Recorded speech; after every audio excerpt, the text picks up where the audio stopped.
Module 4ന്റെ second video ആണ് ചെയ്യുന്നത്. അതിൽ നമ്മൾ CSS ആണ് ഡിസ്കസ് ചെയ്യുന്നത്, കാസ്കേഡിംഗ് സ്റ്റൈൽ ഷീറ്റ്. അപ്പോൾ ഇതെന്തിനു വേണ്ടിയിട്ടാന്ന് പറഞ്ഞാൽ നമ്മുടെ HTML മാത്രം നമ്മൾ യൂസ് ചെയ്ത് നമ്മുടെ വെബ് പേജ് വെറുതെ സിമ്പിൾ ആയിട്ടിരിക്കും. അപ്പോൾ അതിന് വേണ്ടിയിട്ട് നമ്മൾ അതിനെ കുറച്ച് അട്രാക്റ്റീവും യൂസർ ഫ്രണ്ട്ലി ആക്കാൻ വേണ്ടിയിട്ടാണ് നമ്മൾ കാസ്കേഡിംഗ് സ്റ്റൈൽ ഷീറ്റ് യൂസ് ചെയ്യുന്നത്. It controls colour, phones, layout, spacing, animation ഇതൊക്കെ കൺട്രോൾ ചെയ്യാനായിട്ടാണ് യൂസ് ചെയ്യുന്നത്. കീ ഫീച്ചേഴ്സ് എന്ന് പറഞ്ഞാൽ നമ്മുടെ കോഡിനെ ക്ലീനർ ആയിട്ടും അതുപോലെ തന്നെ മൾട്ടിപ്പിൾ പേജിനെ സ്റ്റൈൽ ചെയ്യാനും റെസ്പോൺസീവ് ഡിസൈൻ ക്രിയേറ്റ് ചെയ്യാനും ഒക്കെ ആയിട്ടാണ് യൂസ് ചെയ്യുന്നത്. ഇനി നമുക്ക് 3 രീതിയിൽ CSS അപ്ലൈ ചെയ്യാം HTML. ഫസ്റ്റ് ഇൻലൈൻ എന്ന് പറഞ്ഞാൽ നമ്മൾ പാരഗ്രാഫ് ടാബ് എഴുതിയില്ലേ, ആ സെയിം രീതിയിൽ തന്നെ നമുക്ക് എഴുതാൻ പറ്റും. മീൻസ് കളർ ബ്ലൂ, നമ്മൾ പാരഗ്രാഫ് എന്ന് പറയുന്ന ഒരു ടാബിന് ആ ഒരു എല്ലാം നമുക്ക് വേണ്ട സ്റ്റൈൽ എന്ന് പറഞ്ഞാൽ കളറും ബ്ലൂ കളറാണ്, ഫോണ്ട് സൈസ് 18 പിക്സൽ ആണ് എന്ന് പറഞ്ഞാൽ ഒറ്റ രീതിക്ക് നമുക്ക് കൊടുക്കാൻ പറ്റും. അപ്പോൾ നമ്മൾ ക്വിക്ക് സ്റ്റൈലിങ്ങിന് വേണ്ടിയിട്ടാണ് യൂസ് ചെയ്യുന്നത്. ഇന്റേണൽ മീൻസ് എന്താണ്, നമ്മൾ HTML ടാഗിന്റെ ഉള്ളിൽ തന്നെ കൊടുക്കും. എന്താണ് സ്റ്റൈൽ എന്ന് പറഞ്ഞിട്ട്, സ്റ്റൈൽ എന്ന് പറഞ്ഞൊരു ടാഗ് ആയിട്ട് കൊടുക്കും. അതിൽ നമ്മൾ ബോഡിയുടെ കളർ എന്താ, അല്ലെങ്കിൽ H1ന്റെ കളർ എന്താ എന്നുള്ള രീതിയിൽ ഇങ്ങനെ സെപ്പറേറ്റ്ലി ഡിഫൈൻ ചെയ്യും. ഇനി എക്സ്റ്റേണൽ CSS യൂസ് ചെയ്യുന്നത്, CSS ഫയൽ നമ്മൾ സെപ്പറേറ്റ് styles.css എന്ന് പറഞ്ഞൊരു ഫയലായിട്ട് ക്രിയേറ്റ് ചെയ്യും. അതിൻ്റെ അകത്തായിരിക്കും നമ്മൾ ഇത് മീൻസ് എന്ത് ഡിസൈൻസ് ഒക്കെ പറയുന്നത്. മീൻസ് കളർ ഇത്ര വേണം, ഫോണ്ട് ഫാമിലി ഇതാണ്, കളർ, ടെക്സ്റ്റ് ഇതൊക്കെ വേണ്ടതെന്ന് നമ്മൾ ഡിഫൈൻ ചെയ്ത്. ഇനി link CSS in HTML. Link use ചെയ്യുന്നതെന്ന് പറഞ്ഞാൽ ഈ നമ്മൾ ഒരു ഫയലിലാണ് styles.cssലാണ് CSS ചെയ്യുന്നത്, index.htmlലാണ് HTML ചെയ്യുന്നതെങ്കിൽ ഈ HTML ടാഗിന്റെ അകത്ത്, HTML നമ്മുടെ പ്രോഗ്രാമിന്റെ അകത്ത് ഈ link REL styles href styles.css കൊടുത്താൽ മാത്രമാണ് ഇത് തമ്മിൽ ലിങ്ക് ആവത്തുള്ളൂ. ഓക്കെ, അതിന് വേണ്ടിയിട്ടാണ് നമ്മൾ അത് യൂസ് ചെയ്യുന്നത്. നെക്സ്റ്റ് CSS സെലക്ടേഴ്സ് ആണ്. CSS സെലക്ടേഴ്സ് എന്തിനു വേണ്ടിയിട്ടാണെന്ന് വെച്ചാൽ നമുക്ക് HTML എലമെന്റ്സിൽ സെലക്ട് ചെയ്തിട്ട് ഏത് മീൻസ് എലമെന്റ്സിലാണ് അല്ലെങ്കിൽ ടാഗ്സിലാണ് നമുക്ക് CSS ആഡ് ചെയ്യേണ്ടത്, അതിനെ സെലക്ട് ചെയ്യാനായിട്ടാണ് നമ്മൾ CSS സെലക്ടേഴ്സ് യൂസ് ചെയ്യുന്നത്. ഇനി യൂണിവേഴ്സൽ സെലക്ടർ എന്ന് പറഞ്ഞാൽ സ്റ്റാർ വെച്ചാണ് റെപ്രസെന്റ് ചെയ്യുന്നത്. It apply style to all element. അപ്പൊ സ്റ്റാർ ഇട്ടിട്ട് ഇപ്പൊ മാർജിൻ 0, പാഡിങ് 0 എന്ന് കൊടുക്കുകയാണെങ്കിൽ, മീൻസ് നമ്മുടെ style.css കൊടുക്കുകയാണെങ്കിൽ ഈ ഒരു എന്താണ് മീൻസ് സ്റ്റൈല് ഫുൾ നമ്മുടെ HTML.css HTML index.html റിഫ്ലക്റ്റ് ആവും. ഫുൾ ഇതിൽ ആ ചേഞ്ച് വരും. ഇനി എലമെന്റ് സെലക്ടർ എന്ന് പറഞ്ഞാൽ സ്പെസിഫിക്കലി ഏതൊക്കെ ഓരോന്നിനും എടുത്ത് സെലക്ട് ചെയ്യുന്നതാണ് സെലക്ടർ. മീൻസ് H1ന് ഇപ്പോൾ കളർ ഗ്രീൻ, Pക്ക് ഇപ്പോൾ മീൻസ് പാരഗ്രാഫിന്റെ ഫോണ്ട് സൈസ് ഇത്രയാക്കണം. അപ്പോൾ H1 മീൻസ് H1 മാത്രം ആ കളർ ഗ്രീൻ ആവും. ഫോണ്ട് സൈസ് മീൻസ് ആ പാരഗ്രാഫ് ഏതാണോ അതിൻ്റെ മാത്രം 18 പിക്സൽസ് ആവും. അപ്പോൾ സ്പെസിഫിക്കലി ഓരോന്നിനും എടുത്തെടുത്ത് കൊടുക്കും. ഇനി ക്ലാസ് സെലക്ടേഴ്സ് എന്ന് പറഞ്ഞാൽ നമുക്ക് ഒരു പർട്ടിക്കുലർ ഗ്രൂപ്പ് ഓഫ് എലമെന്റ്സിന് സെയിം മീൻസ് സ്റ്റൈൽസ് വേണം. അപ്പം നമ്മൾ അതിനൊരു ക്ലാസ് ആക്കിയിട്ട് ആ ഒരു ക്ലാസിൻ്റെ അകത്ത് കൊടുക്കും. ഇപ്പോൾ ഒരു സ്പെഷ്യൽ ടെക്സ്റ്റ് നമ്മൾ യൂസ് ചെയ്യുന്നുണ്ട്, മീൻസ് അങ്ങനത്തെ ഒരു ടാഗ് യൂസ് ചെയ്യുന്നുണ്ടെങ്കിൽ അതിനിപ്പോൾ അത് എവിടെയൊക്കെ കോൾ ചെയ്താലും അതിൻ്റെ കളർ പർപ്പിളും അതുപോലെ തന്നെ ഫോണ്ട് വെയിറ്റ് ബോൾഡും ആയിരിക്കണം. ഓക്കെ, അപ്പോൾ അങ്ങനെ യൂസ് ചെയ്യുന്നതാണ് എന്ത് ക്ലാസ് സെലക്ടേഴ്സ്. അപ്പോൾ അത് ഡോട്ട് ഏത് ക്ലാസ് ആണെന്നുള്ളത് സ്പെസിഫൈ ചെയ്യും. ഓക്കെ, ഇനി ID സെലക്ടേഴ്സ് എന്ന് പറഞ്ഞാൽ targets A single unique element. ഒരു സിംഗിൾ ആൻഡ് യൂണീക്ക് എലമെന്റ് മാത്രമേ ഉണ്ടാവുള്ളൂ. അതിന് വേണ്ടിയിട്ട് മാത്രം യൂസ് ചെയ്യുന്നതാണ് ID സെലക്ടർ. അത് നമ്മൾ ഡോട്ട് അല്ല ഹാഷ് വെച്ചിട്ടാണ് കോൾ ചെയ്യുന്നത്. അപ്പോൾ hash main title, font size 30 pixel, dark colour blue. അപ്പോൾ ഈ ഒരു ഡിഫറൻസ് മനസ്സിലാക്കിയിരിക്കുന്നത് നല്ലതാണ്. മീൻസ് ID സെലക്ടേഴ്സും ക്ലാസ് സെലക്ടേഴ്സും ഒന്ന് നോട്ട് ചെയ്യാം. ഓക്കെ, ഇനി ഗ്രൂപ്പിംഗ് സെലക്ഷൻ. അപ്പോൾ ഗ്രൂപ്പിംഗ് സെലക്ഷൻ എന്ന് പറഞ്ഞാൽ മൾട്ടിപ്പിൾ എലമെന്റ്സ് നമുക്ക് സെലക്ട് ചെയ്യാൻ പറ്റും. ഇപ്പോൾ H1, H2, P ഇതിനൊക്കെ ഒരു കളർ നേവി കളറാണ്. അപ്പോൾ മൾട്ടിപ്പിളി സെലക്ട് ചെയ്യുന്നതാണ് എന്ത് ഗ്രൂപ്പിംഗ് സെലക്ടേഴ്സ്. ഇനി ഇനി സി എസ് എസിൻ്റെ പ്രോപ്പർട്ടീസ് ആൻഡ് എക്സാമ്പിൾസ് ആണ് കാണുന്നത്. അപ്പോൾ ഫസ്റ്റ് പ്രോപ്പർട്ടി മീൻസ് കളറാണ്. കളർ നമുക്ക് നെയിം ആയിട്ട് കൊടുക്കാം, ഹെക്സാഡെസിമൽ നമ്പേഴ്സ് ഹെക്സാഡെസിമൽ ആയിട്ട് കൊടുക്കാം, മീൻസ് ഹാഷ് ഇട്ടിട്ട് ഇതിൻ്റെ ഒരു ചാർട്ട് അവൈലബിൾ ആണ്. അപ്പോൾ അത് വെച്ചിട്ട് നമുക്ക് ഈ ഒരു കളർ കോഡ് കിട്ടും. ഇപ്പോൾ ഗൂഗിളിൽ പോയിട്ട് എന്താണ് റെഡിൻ്റെ ഹെക്സാഡെസിമൽ കോഡ് എന്ന് സെർച്ച് ചെയ്താൽ കിട്ടും. ഓക്കെ, ഇനി RGB colours red, green, blue അതിൻ്റെ ടേംസിലും നമുക്ക് കളേഴ്സ് അവൈലബിൾ ആണ്. അപ്പോൾ അതും ഗൂഗിളിൽ പോയിട്ട് റെഡിൻ്റെ കറസ്പോണ്ടിങ് RGB ഏതാണെന്ന് സെർച്ച് ചെയ്തിട്ട് ആ ഒരു വാല്യൂസ് നമുക്ക് ഇവിടെ കൊടുക്കാൻ പറ്റും. ഇനി ബാക്ക്ഗ്രൗണ്ട് സ്റ്റൈലിംഗ് മീൻസ് നമ്മുടെ ബോഡി, നമ്മുടെ HTML ടാഗിൻ HTML ഫയലിൻ്റെ ബോഡി. അപ്പോൾ ആ ഒരു ബോഡിക്ക് നമുക്ക് ബാക്ക്ഗ്രൗണ്ട് കളർ കൊടുക്കാം, ബാക്ക്ഗ്രൗണ്ടിൽ ഒരു ഇമേജ് കൊടുക്കാം, ബാക്ക്ഗ്രൗണ്ടിൽ സൈസ് സെറ്റ് ചെയ്യാം, അതുപോലെ തന്നെ പൊസിഷനും നമുക്ക് സെറ്റ് ചെയ്യാൻ പറ്റും. ഇനി ടെക്സ്റ്റിൻ്റെ സ്റ്റൈലിങ്സിൽ വരികയാണെങ്കിൽ ടെക്സ്റ്റ് ഫാമിലി ഉണ്ട്, മീൻസ് നമ്മൾ കണ്ട എറിയൽ, സാൻസ് സെറിഫ് അങ്ങനെ പല ടൈപ്പിലുള്ള ഫോൺസ് അവൈലബിൾ ആണ്. സൈസ് ഉണ്ട്, പല സൈസിൽ നമുക്ക് ഫിക്സ് ചെയ്യാൻ പറ്റും പിക്സൽസ് ആയിട്ട്. വെയിറ്റ് ഉണ്ട്, അതുപോലെ തന്നെ ബോൾഡ് വേണോ, മീൻസ് കുറച്ചും കൂടി സൂപ്പർ ബോൾഡ് വേണോ, പിന്നെ ടെക്സ്റ്റിൻ്റെ അലൈൻമെൻറ്റ് ഉണ്ട്, സെൻറ്റർ, ലെഫ്റ്റ്, റൈറ്റ് ഒക്കെ പറഞ്ഞിട്ടുണ്ട്. ദെൻ ഡെക്കറേഷൻ, അണ്ടർലൈൻ അതുപോലെ എന്തെങ്കിലും, പിന്നെ text transformation, upper keys, lower keys അതുപോലത്തെ കാര്യങ്ങൾ. അപ്പോൾ നമ്മൾ ജസ്റ്റ് ഓടിച്ചിട്ടാണ് പറയുന്നുള്ളൂ, കാരണം ഇതൊരു റിവിഷൻ വീഡിയോ പോലെ തന്നെ കണ്ടാൽ മതി.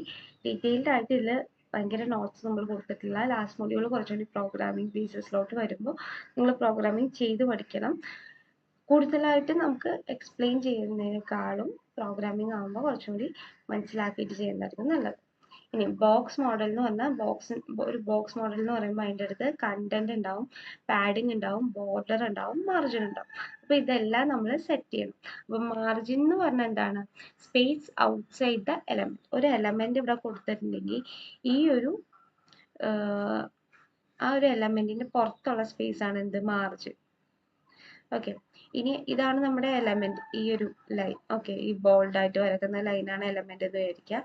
അതിന്റെ അകത്തുള്ള സ്പേസ് ആണ് എന്ത്? പാഡിങ്. ഓക്കെ, അപ്പൊ ഇതൊക്കെ നമുക്ക് എന്തിൽ സെറ്റ് ചെയ്യാം? ഈ ഒരു ബോക്സ് മോഡൽ യൂസ് ചെയ്തിട്ട് സെറ്റ് ചെയ്യാൻ പറ്റും. ഇനി CSS ലേഔട്ട് പറയുമ്പോൾ ബ്ലോക്ക് എലമെന്റ്സ് ഉണ്ട്, ഇൻലൈൻ എലമെന്റ്സ് ഉണ്ട്. ബ്ലോക്ക് എലമെന്റ്സ് എന്ന് പറഞ്ഞാൽ ടേക്കപ്പ് ഫുൾ വിഡ്ത്ത് എടുക്കുന്നതാണ്. ഇൻലൈൻ എലമെന്റ്സ് എന്ന് പറഞ്ഞാൽ നെസസറി സ്പേസ് മാത്രമാണ് എടുക്കത്തുള്ളൂ. അപ്പോൾ ഒരു പൊസിഷനിങ്, ഒരു ഫിക്സഡ് ബോക്സ് കൊടുക്കുകയാണെങ്കിൽ പൊസിഷൻ ഫിക്സ്ഡ് ആണെങ്കിൽ എന്താണ്? ആ ഒരു ഫിക്സഡ് പൊസിഷനിൽ മാത്രമേ ഉണ്ടാവത്തുള്ളൂ. ഇനി പൊസിഷൻസിൽ തന്നെ നമുക്ക് സ്റ്റാറ്റിക് ഉണ്ട്, റിലേറ്റീവ് ഉണ്ട്, അബ്സല്യൂട്ട് ഉണ്ട്, ഫിക്സഡ് ഉണ്ട്. അപ്പോൾ സ്റ്റാറ്റിക് എന്ന് പറഞ്ഞാൽ നോർമലി എങ്ങനെയായിരിക്കും? Normal position. സ്റ്റാറ്റിക് എന്ന് പറഞ്ഞാൽ relative to itself, more relative to itself. Absolute എന്ന് പറഞ്ഞാൽ moves relative to the nearest പൊസിഷൻ്റെ ആൻസിസ്റ്റർ. ഏറ്റവും അടുത്തുള്ള ആൻസിസ്റ്റർ ഏതാണോ അതിൻ്റെ അടുത്തോട്ട് നിൽക്കും. ഇനി ഫിക്സഡ് എന്ന് പറഞ്ഞാൽ stay in the place while scrolling. അത് നീങ്ങത്തില്ല, സ്ക്രോൾ ചെയ്യുമ്പോഴും ഒരു സെയിം പൊസിഷനിൽ തന്നെ നിൽക്കും. ഇനി റെസ്പോൺസീവ് ഡിസൈൻ നമ്മൾ ഓൾറെഡി പറഞ്ഞതാണ്, എന്ത്? മൊബൈൽ ഫ്രണ്ട്ലി ഡിസൈൻ ആണ് എന്നുള്ളത് അല്ലേ. അപ്പോൾ അത് നമ്മൾ സെറ്റ് ചെയ്യുന്നത് മീഡിയ വെച്ചിട്ടാണ്. ഈ ഒരു മീഡിയ മാക്സ് വിഡ്ത്ത് സെറ്റ് ചെയ്യും, അതുപോലെ തന്നെ ബോഡി നമുക്ക് സെറ്റ് ചെയ്യാൻ പറ്റും. അപ്പോൾ ഈ ഒരു ഇതെന്ന് പറഞ്ഞാൽ it will change the background colour to yellow if the screen width 600 pixel or small. അതിന് 600 പിക്സലും അതിലും ചെറുതാണെങ്കിൽ എന്ത് ചെയ്യും? It will change the background colour to യെല്ലോയിലോട്ട് ചേഞ്ച് ചെയ്യും. ഇനി CSS ആനിമേഷൻസ് നമുക്ക് പെർഫോം ചെയ്യാൻ പറ്റും. അതിപ്പോൾ കീ ഫ്രെയിം യൂസ് ചെയ്തിട്ട് ചെയ്യാം. ഓക്കെ, അത് നമുക്ക് ഭയങ്കരമായിട്ട് പറഞ്ഞാൽ ചിലപ്പോൾ നിങ്ങൾക്ക് കൺഫ്യൂസ്ഡ് ആവും, കാരണം ട്രാൻസ്ഫോർമേഷൻസ് ആണ് നടക്കുന്നത്. Transformation along X axis Y axis വെച്ചിട്ടാണ് അത് നടക്കുന്നത്. അപ്പം നിങ്ങളിപ്പോൾ ഇതൊന്ന് പഠിക്കണം എന്നുണ്ടെങ്കിൽ ജസ്റ്റ് ഗൂഗിളിൽ പോയിട്ട് CSS ആനിമേഷൻ, ഇപ്പോൾ ഗീക്സ് ഫോർ ഗീക്സിൻ്റെ ഒക്കെ വെബ്സൈറ്റിൽ അത് കുറച്ചും കൂടി വിഷ്വലൈസ്ഡ് എക്സാമ്പിൾസ് ആയിട്ട് കൊടുത്തിട്ടുണ്ട്. അപ്പോൾ കുറച്ചുകൂടി നല്ലതായിട്ട് മനസ്സിലാവും. ഓക്കെ, ഇനി ഈ ഒരു നമുക്ക് സിമ്പിൾ പ്രാക്ടീസ് പ്രോജക്റ്റ് നമുക്ക് ലാസ്റ്റ് മീൻസ് സെപ്പറേറ്റ് ഒരു വീഡിയോ ആയിട്ടായിരിക്കും നമ്മൾ ചെയ്യുന്നത്. ഇനി നമുക്ക് നേരെ ജാവാസ്ക്രിപ്റ്റിലോട്ട് കിടക്കാം. അപ്പോൾ JavaScript is a programming language. It is used to add interactive dynamic behaviour and also logic to the web page. അപ്പോൾ ഇൻറ്ററാക്ഷൻസ്, ഒരു ബിഹേവിയർ, അതുപോലെ തന്നെ ലോജിക് ഉണ്ടാക്കാനായിട്ടാണ് യൂസ് ചെയ്യുന്നത്. HTML-ഉം CSS-ഉം ആയിട്ട് നമുക്ക് ഫംഗ്ഷൻ ചെയ്യാൻ പറ്റും. പക്ഷേ ജാവാസ്ക്രിപ്റ്റ് ഉണ്ടെങ്കിൽ മാത്രമാണ് ഇൻറ്ററാക്ടിവിറ്റി നമുക്ക് കൂട്ടാൻ പറ്റുള്ളൂ. Especially for buttons, forms, animations ഇതൊക്കെ കൊണ്ടുവരണമെങ്കിൽ ജാവാസ്ക്രിപ്റ്റ് വേണം. അതുപോലെ തന്നെ it's run on all the web browsers, support modern framework like react, angular view എന്ന് പറയുന്ന പുതിയ ഫ്രെയിംവർക്സിനെയും ഇത് സപ്പോർട്ട് ചെയ്യും. ഇനി ഇൻലൈൻ ആയിട്ട് നമ്മൾ പറഞ്ഞു ഇൻസൈഡ് HTML നമുക്ക് ഇത് സെറ്റ് ചെയ്യാൻ പറ്റും. അത് നമുക്കിപ്പോൾ ബട്ടൺ എന്ന് പറയുന്ന ഒരു ടാഗ് കൊടുക്കുകയാണെങ്കിൽ അതിൽ ഓൺ ക്ലിക്ക് അലേർട്ട് ഇതെന്ന് പറഞ്ഞാൽ ഒരു ജാവാസ്ക്രിപ്റ്റ് കോഡാണ്. ഇത് നമ്മൾ വലിയ പ്രൊജക്ട്സിനൊന്നും യൂസ് ചെയ്യില്ല, ചെറിയ കോഡ്സിനായിരിക്കും ഇത് യൂസ് ചെയ്യുക. പിന്നെ ഇന്റേണൽ ജാവാസ്ക്രിപ്റ്റ് എന്ന് പറഞ്ഞാൽ അതും ജാവാസ്ക്രിപ്റ്റിൻ്റെ ഉള്ളിൽ മീൻസ് നമ്മുടെ HTML-ന്റെ ഉള്ളിൽ സ്ക്രിപ്റ്റ് ടാഗ് എന്ന് പറഞ്ഞിട്ട് കൊടുക്കും. അപ്പോൾ സ്ക്രിപ്റ്റ് ടാഗിൻ്റെ അകത്ത് നമുക്ക് വേണ്ട ജാവാസ്ക്രിപ്റ്റ് ഫയൽ എഴുതും. ഇതും അത്ര നമ്മൾ സപ്പോർട്ട് ചെയ്യില്ല. നമ്മൾ ഏറ്റവും കൂടുതൽ സപ്പോർട്ട് ചെയ്യുന്നത് എക്സ്റ്റേണൽ ജാവാസ്ക്രിപ്റ്റ് ആണ്. സെപ്പറേറ്റ് ഒരു ഫയലായിട്ട് ക്രിയേറ്റ് ചെയ്യും, script.js എന്ന് പറഞ്ഞിട്ട്.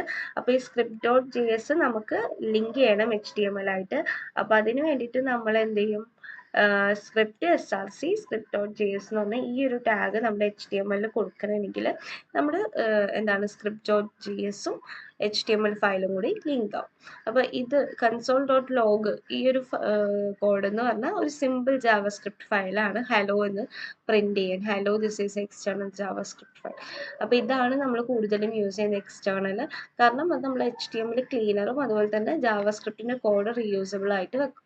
ഇനി ജാവാസ്ക്രിപ്റ്റിൻ്റെ ബേസിക്സ് പറയുകയാണെങ്കിൽ വേരിയബിൾസ് എന്ന് പറഞ്ഞപ്പോൾ നമ്മൾ C പ്രോഗ്രാമിംഗ് ഒക്കെ പഠിക്കുമ്പോൾ അതിൽ പറയുന്ന വേരിയബിൾസ് തന്നെയാണ്. It is use to store the values store ചെയ്യാനായിട്ട്. ഇപ്പോൾ var name is equal to Alice എന്ന് പറയുകയാണെങ്കിൽ ഇത് ഒരു പഴയ ഓൾഡ് വേ ആണ്. ഈ ഒരു വേ ഇപ്പം അധികം യൂസ് ചെയ്യാനുള്ള വേരിയബിൾ.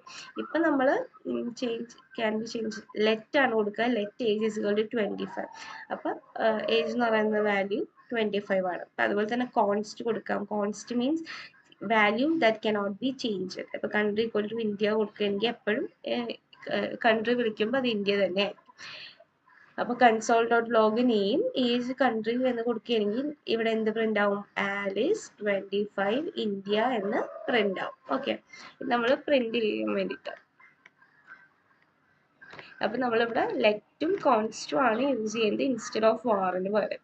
ഇനി ഡേറ്റ ടൈപ്സ് ഉണ്ട്. ഡേറ്റ ടൈപ്സ് നമ്പർ ഉണ്ട്, ടെക്സ്റ്റ് ഉണ്ട്.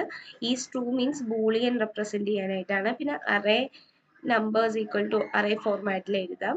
പിന്നെ ഒബ്ജക്ട്സ് ആയിട്ടും എഴുതാം. Means name Alice, age 25, place അങ്ങനെ പറഞ്ഞിട്ട് നമുക്ക് ഓരോ ഒബ്ജക്ട്സ് ആയിട്ടും കൊടുക്കാം.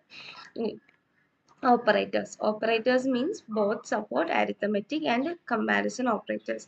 അപ്പോൾ അഡീഷൻ ഉണ്ട്, multiplication, comparison, A greater than B ആണോ എന്ന് ചെക്ക് ചെയ്യുക. അതുപോലെ തന്നെ എ ഈക്വൽ ടു ബി ആണോ എന്ന് ചെക്ക് ചെയ്യുക. ഇതൊക്കെയാണ് എന്ത് കമ്പാരിസൺ ഓപ്പറേറ്റേഴ്സ്. പിന്നെ ഫങ്ഷൻസ് യൂസ് ചെയ്യുന്നത് നമുക്ക് കോഡ് വീണ്ടും റീയൂസ് ചെയ്യാൻ വേണ്ടിയിട്ടാണ്. ഇപ്പോൾ ഫംഗ്ഷൻ ഗ്രീറ്റ് നെയിം എന്ന് എവിടെയൊക്കെ കോൾ ചെയ്താലും ഹലോ നെയിം എന്താണോ ഡിക്ലെയർ ചെയ്തേക്കുന്നത് അതായിരിക്കും പ്രിന്റ് ചെയ്യുക. അപ്പോൾ console.greet ആലിസ് എന്ന് പറഞ്ഞാൽ ഗ്രീറ്റ്, അപ്പോൾ ഈ ഒരു കോഡ് റൺ ചെയ്യും ഹലോ.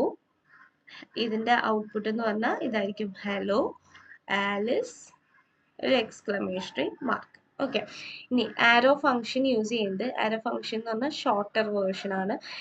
നമ്മളിപ്പോൾ const add x, y x+y ആണ് കൊടുക്കുന്നത്. അപ്പോൾ ഇതിൽ ആഡ് 5,3 വിളിക്കണമെങ്കിൽ ഈ ഒരു ഓപ്പറേഷൻ ആയിരിക്കും x+y ആയിരിക്കും പെർഫോം ചെയ്യുന്നത്. അങ്ങനെ നമുക്ക് 8 എന്ന് പറഞ്ഞാൽ ഔട്ട്പുട്ട് കിട്ടുന്നത്. ഇനി കണ്ടീഷണൽ സ്റ്റേറ്റ്മെന്റ്സ് എന്ന് പറഞ്ഞാൽ ചെക്ക് ചെയ്യാൻ വേണ്ടി ട്രൂ ആണോ ഫോൾസ് ആണോ അല്ലെങ്കിൽ ഇഫ് എൽസ് ബ്ലോക്കിൻ്റെ ഉള്ളിൽ പോയിട്ട് ചെക്ക് ചെയ്യും. അപ്പോൾ ലെറ്റ് സ്കോർ ഈക്വൽ ടു 85 എന്ന് പറയുകയാണെങ്കിൽ if score is greater than ആണോ എന്ന് ചെക്ക് ചെയ്യുക. അങ്ങനെയാണെങ്കിൽ ഗ്രേറ്റ് ജോബ്, എൽസ് എന്ത് ചെയ്യുക, കീപ് ട്രൈയിങ് എന്ന് പറഞ്ഞ് കൊടുക്കുക. ഇതൊക്കെ നിങ്ങൾ ഇഫ് എൽസിൻ്റെ ഒക്കെ ഡെഫിനിഷൻസ് സിയിൽ പഠിക്കുന്ന ആ സെയിം ഡെഫിനിഷൻസ് തന്നെ എഴുതിയാൽ മതി. ഫോർ വൈൽ ലൂപ്പും ഒക്കെ നമ്മുടെ സിയിൽ പറയുന്ന ആ ഒരു ഡെഫിനിഷൻ എഴുതിയാൽ മതി. അപ്പോൾ സി പഠിച്ചിട്ടുള്ളവർക്കാണെങ്കിൽ ഇത് എളുപ്പമായിട്ട് എഴുതാൻ പറ്റും ഈ ഒരു മൊഡ്യൂളിലെ തിയറി ക്വസ്റ്റ്യൻസ്.